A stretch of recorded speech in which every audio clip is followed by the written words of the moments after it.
প্রিয় বন্ধুরা, welcome to exam help Bangla YouTube channel. বন্ধুরা, তোমাদের সবার জন্য দারুণ খুশির খবর।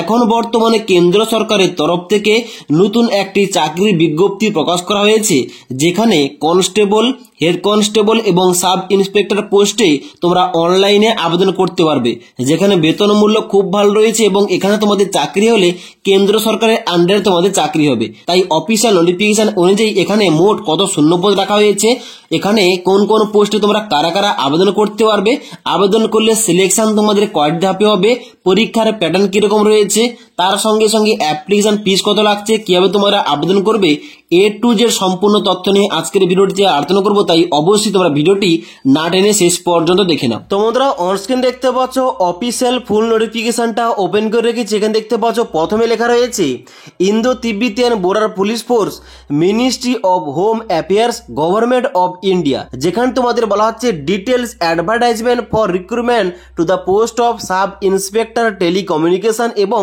হেড কনস্টেবল টেলিকমিউনিকেশন এবং কনস্টেবল টেলিকমিউনিকেশন। অর্থাৎ এখানে তোমরা কনস্টেবল, হেড কনস্টেবল এবং সাব ইন্সপেক্টর পোস্টে এখানে আবেদন করতে পারবে। ওকে, যেখানে কিন্তু এই পোস্টগুলো গ্রুপ সি এবং গ্রুপ বির পোস্ট। যেখানে তোমাদের বলা হচ্ছে অনলাইন আবেদনটা স্টার্ট হয়ে গেছে আজ থেকে, অর্থাৎ 15ই নভেম্বর 2024 তারিখ থেকে তোমরা অনলাইনে আবেদন করতে পারবে 14 ডিসেম্বর 2024 তারিখ পর্যন্ত। এবং তারপরে নিচে ছকের মাধ্যমে এখানে কিন্তু ভ্যাকেন্সিগুলো এখানে ভাগ ভাগ করে দেওয়া রয়েছে ক্যাটাগরি অনুযায়ী। যেমন সাব ইন্সপেক্টর পোস্টে মোট শূন্যপদ রয়েছে 92টি, তারপরে হেড কনস্টেবল পোস্টে মোট শূন্যপদ রয়েছে 383টি এবং তারপরে কনস্টেবল পোস্টে এখানে মোট শূন্যপদ রয়েছে 51টি। ওকে, এবার এই ভ্যাকেন্সিতে তোমরা যারা আবেদন করতে চাও অনলাইনে, তোমাদের কিন্তু অবশ্যই অনলাইন আবেদন করার জন্য এদের যে অফিসিয়াল ওয়েবসাইট রয়েছে, অর্থাৎ https://recruitment.itbpolice.nic.in, এখানে গিয়ে অনলাইন আবেদন করতে হবে। এবার এখানে কিন্তু তোমাদের নিচে পোস্ট অনুযায়ী এখানে কিন্তু তোমাদের পে স্কেল এবং আদার অ্যালাউন্স তোমাদের উল্লেখ করা রয়েছে। যেমন তুমি যদি সাব ইন্সপেক্টর পোস্টে আবেদন করে থাকো, তোমাদের লেভেল 6 অনুযায়ী তোমাদের বেতন দিয়ে হবে 35,400 টাকা থেকে 1,12,400 টাকা পর্যন্ত। হেড কনস্টেবল পোস্টে এখানে তোমাদের বলা হচ্ছে যে লেভেল 4 অনুযায়ী বেতন দিয়ে হবে 25,500 টাকা থেকে 81,100 টাকার মধ্যে। কনস্টেবল পোস্টে আবেদন করলে তোমাদের লেভেল 3 অনুযায়ী বেতন দিয়ে হবে 21,700 টাকা থেকে 69,100 টাকার মধ্যে।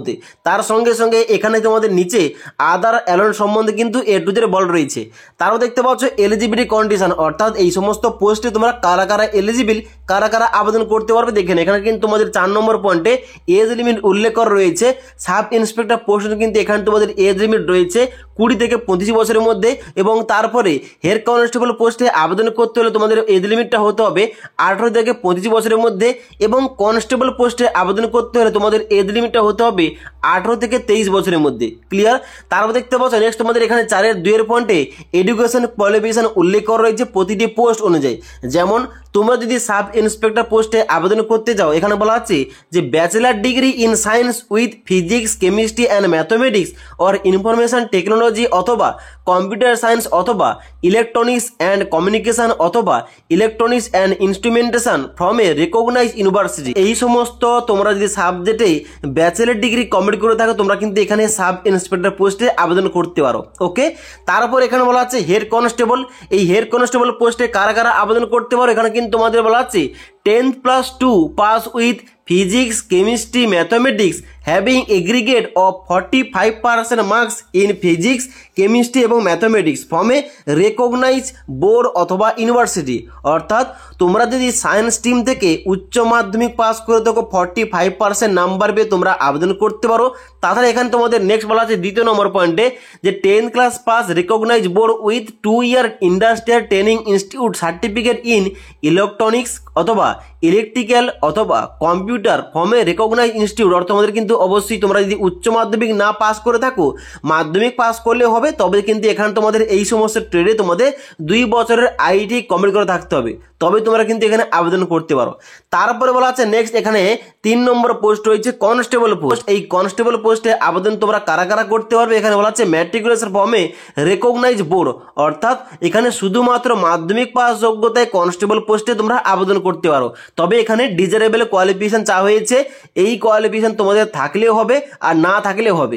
থাকলে তোমরা কিন্তু এক্সট্রা একটা বোনাস পয়েন্ট তোমরা পেয়ে যাবে কিংবা বোনাস মার্কস তোমরা পেয়ে যাবে, যেখানে তোমাদের নিচে বোনাস মার্কস সম্বন্ধে তোমাদের কিন্তু A to Z উল্লেখ করা রয়েছে কোন কোন সার্টিফিকেট থাকলে তোমাদের এক্সট্রা নাম্বার দেওয়া হবে।